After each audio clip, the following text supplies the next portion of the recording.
Voilà, bonjour à tous. Je vais vous parler de la toux chronique de l'adulte.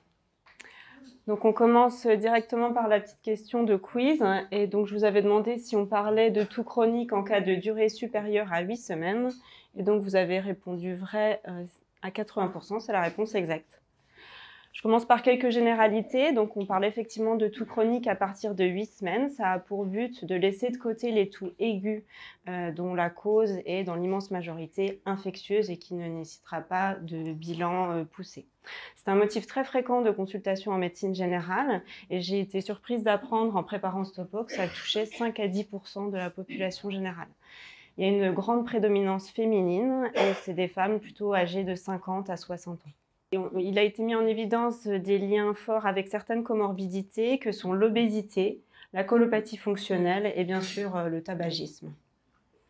Et c'est quelque chose qu'on oublie probablement un peu trop en tant que médecin, mais ça impacte très très fortement sur la qualité de vie des patients et surtout des patientes. Alors, une petite diapo de physiopathe très très rapide. La toux, en fait, c'est un acte de défense des voies aériennes supérieures, enfin des voies aériennes, qui nous protègent contre l'inhalation. Ça a également un rôle pour accélérer la clairance mucociliaire. Donc, c'est quelque chose qui nous protège.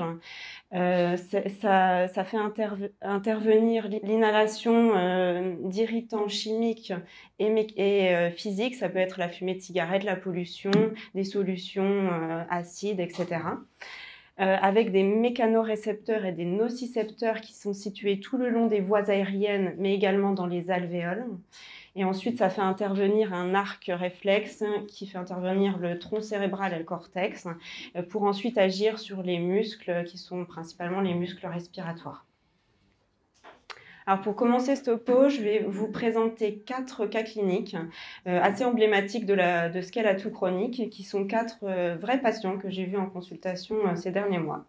Première patiente, une patiente âgée de 76 ans qui vient pour une toux chronique, productive depuis plusieurs années. Elle est non tabagique, elle a également une dyspnée. Elle fait des bronchites à répétition. Donc d'emblée, devant ce tableau, on est orienté vers une cause respiratoire. Effectivement, la radiographie thoracique n'est pas normale avec des micronodules diffus et le scanner montre des dilatations de bronches.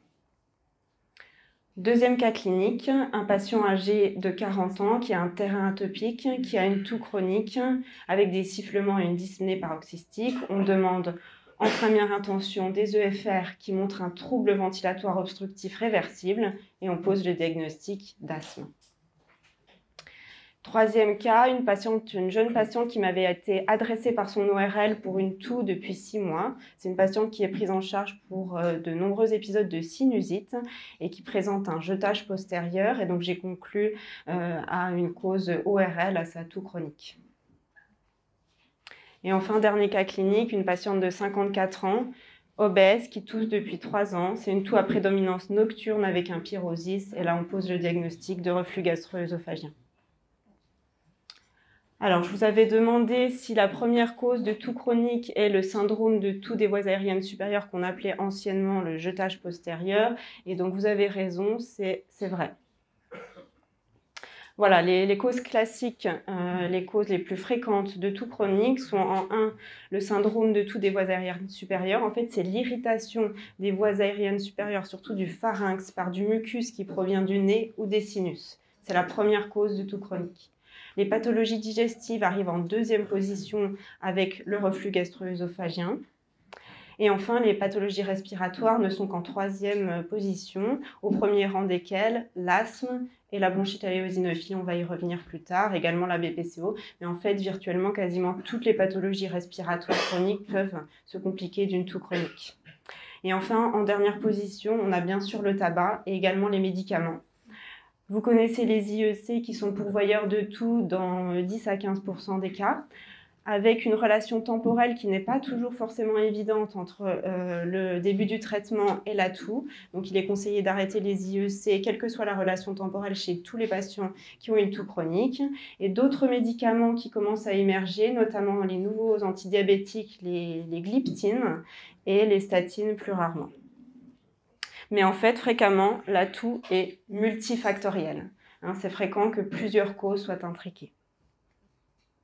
Je vous ai mis ce petit tableau qui est issu d'une revue très intéressante, récente, sur la toux chronique, qui regroupe les causes de toux chronique, avec donc les causes fréquentes qu'on vient d'aborder juste avant, mais également les causes secondaires moins fréquentes, que sont les causes respiratoires, mais aussi extra-respiratoires.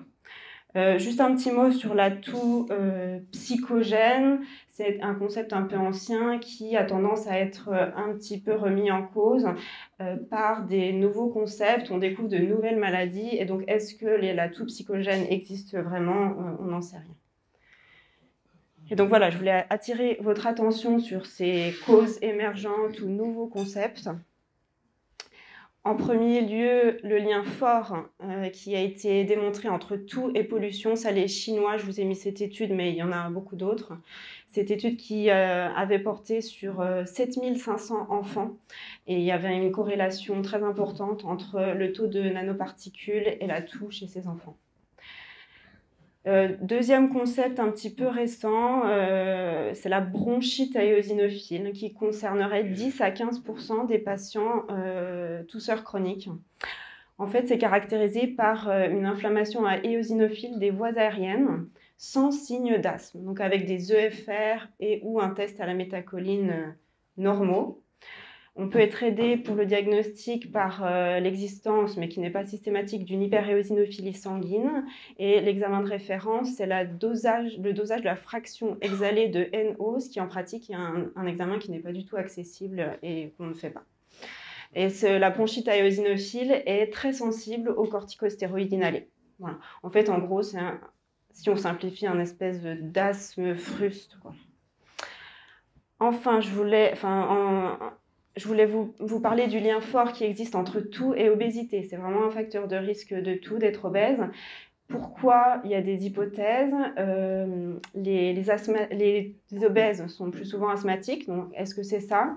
On sait aussi que le syndrome d'apnée du sommeil se complique de toux dans jusqu'à 40% des cas, hein, c'est quand même très important. Et on sait que les appareillés par PPC peut améliorer la toux. Et on a parlé tout à l'heure des médicaments et notamment des nouveaux antidiabétiques, les gliptines, qui sont pourvoyeurs de toux. Donc il y a un petit peu tout ça qui rentre dans toux et obésité. Et enfin, un concept un petit peu nouveau que je vais vous détailler, c'est le Cough Hypersensitivity Syndrome des anglo-saxons, qui a été traduit en syndrome de toux d'hypersensibilité.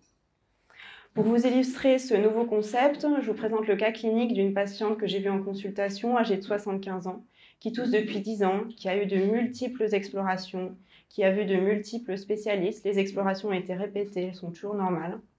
Elle a eu des traitements d'épreuves par IPP, corticoïde codéine, rien ne marche. Elle a une toux sèche, paroxystique, quinteuse, invalidante, et il y a vraiment un retentissement social très important, des fuites urinaires.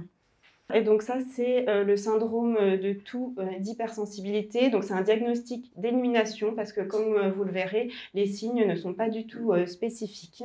Et en plus, ils peuvent être associés à une autre pathologie pourvoyeuse de toux chronique. C'est une véritable neuropathie sensitive.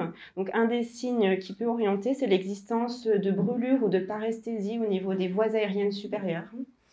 Et c'est une toux qui est très invalidante, quinteuse, qui retentit sur la qualité de vie, qui peut être déclenchée par des stimuli tussigènes ou non tussigènes.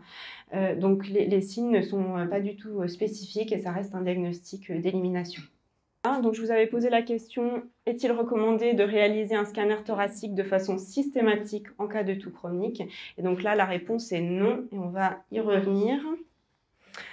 Je vous propose donc un petit algorithme de prise en charge initiale de la toux chronique qui est basé à la fois sur des recommandations françaises qui sont cette fois-ci un petit peu datées, qui avaient été menées sous l'égide de la Société française d'ORL, et surtout des recommandations européennes parues dans l'ERJ qui sont cette fois-ci toutes récentes, 2019. Première étape, bien sûr, il faut s'assurer qu'on est bien devant une toux chronique depuis plus de 8 semaines. Deuxième étape, il faut évaluer le caractère invalidant et le conseil d'utiliser une échelle visuelle ou numérique analogique et d'évaluer le retentissement, fuite urinaire, toux émétisante, insomniante, retentissement social, etc. Ensuite, il faut rechercher des signes de gravité à l'interrogatoire, à l'examen clinique et à la radiographie thoracique qui est systématique. Et il faut également réaliser de façon systématique des EFR. Ça, c'est l'ajout des nouvelles recommandations européennes. Ces EFR peuvent être complétés par la recherche d'une hyperéosinophilie sanguine au cas par cas si on a des arguments pour un terrain atopique par exemple, et par ce fameux dosage de la fraction exhalée de NO qui en pratique n'est pas accessible.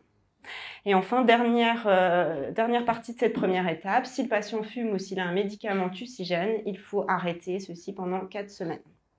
Petit bémol, vous savez sans doute que le tabac, paradoxalement, à l'arrêt, peut entraîner une recrudescence de la toux. Donc, il faut prévenir les patients, ça peut durer jusqu'à 1 mois et ça a été bien démontré que dans certains cas, l'arrêt du tabac entraîne une recrudescence de la toux.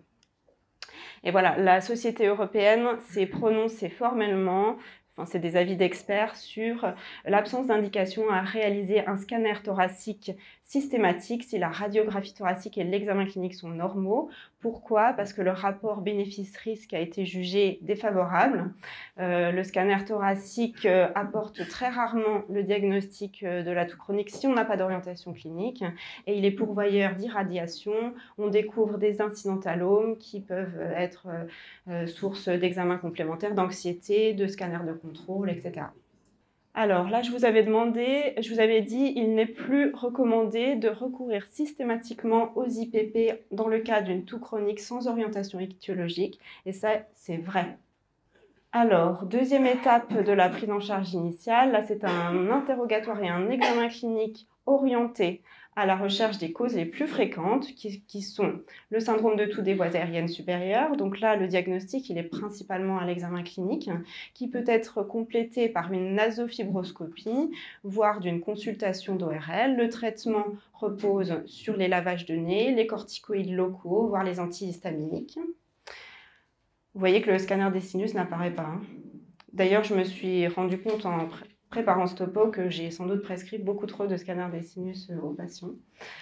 Le reflux gastro-œsophagien, c'est également un diagnostic clinique. On peut compléter par une fibroscopie gastrique uniquement en cas de signe d'alarme. Le traitement repose sur les IPP et les règles hygiéno-diététiques. Et enfin, j'ai mis dans le même panier, parce que j'ai l'impression que c'est quand même plus ou moins la même maladie, l'asthme et la bronchite aéosinophile. Le diagnostic est également clinique. On a les EFR qui ont été de toute façon réalisés dans la première étape. On peut faire une consultation d'allergologie et le traitement repose principalement sur les corticostéroïdes inhalés. Alors là, on arrive à la troisième étape, c'est-à-dire absence d'orientation diagnostique ou persistance de la toux malgré un traitement bien conduit. Donc là, la Société européenne nous recommande de faire un traitement d'épreuve par corticostéroïdes inhalés pendant 2 à 4 semaines, qui peut être assorti d'antileucotriène. Ça, c'est vraiment plus si on a un terrain atopique ou on pense que c'est une toux d'asthme. Voilà. Il faut à cette étape-là adresser le patient à un spécialiste, que ce soit un ORL ou un pneumologue.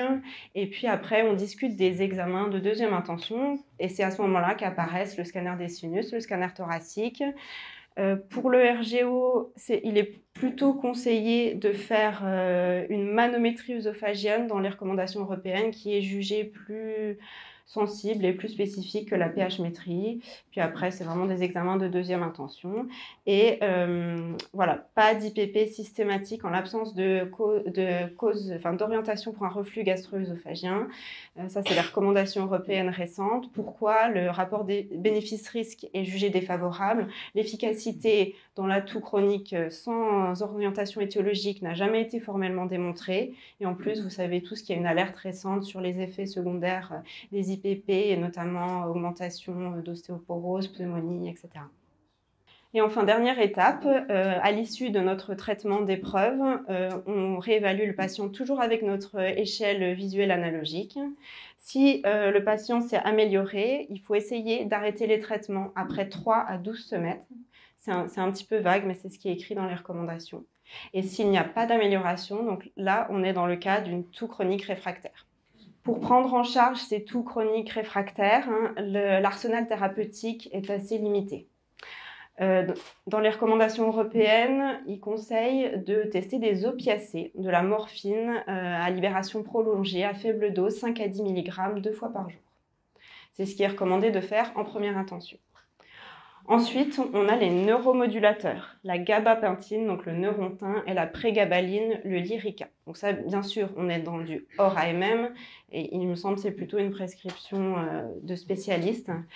Il y a eu des petites études sur 40, 60 patients qui montrent l'efficacité de ces traitements. Le rationnel, c'est toujours l'histoire de la neuropathie sensitive et du syndrome de Toux et d'hypersensibilité. Donc dans ces études, les doses utilisées, c'était 300 mg par jour pour le lyrica et jusqu'à 1800 mg pour le neurontin. Et les durées de traitement, c'était environ 14 semaines.